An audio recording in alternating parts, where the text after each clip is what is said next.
முதலாவதாக, ரமதான் என்று சொல்லும் பொழுது 150 வக்து தொழுகைகள் அதற்குள்ளே மறைந்திருக்கிறது. ஒவ்வொரு நாளும் தொழக்கூடிய ஐவேளை தொழுகைகள் ரமதானுடைய மாதத்திலும் இருந்து கொண்டுதான் இருக்கிறது.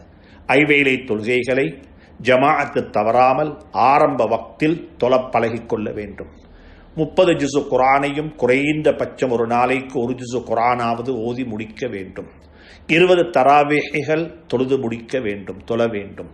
இதே போன்று கியாமுல் லைல் கடைசி 10 தினங்களில் பள்ளிவாசல்களில் கியாமுல் லைல் என்ற தொழுகை, இராக்கால தொழுகை நடைபெறும். அதில் கலந்து கொள்ள வேண்டும். அதற்கு பிறகு மீண்டும் ஸல்லல்லாஹு அலைஹி வஸல்லம் அவர்களுடைய முக்கியமான ஒரு சுன்னாத்தான், ரமதானை விட்டும் பிரிக்க முடியாத ஒரு சுன்னாவாக இருந்தது, கடைசி 10 தினங்களில் இஅ்திகாஃபுடைய அமல். ஸல்லல்லாஹு அலைஹி வஸல்லம் இஅ்திகாஃப் இருந்திருக்கிறார்கள். எனவே அன்புக்குரிய நண்பர்களே, சகோதரர்களே, இப்படியாக ரமதான் என்று சொல்லும் பொழுது அது வெறுமனே இஃப்தாரும்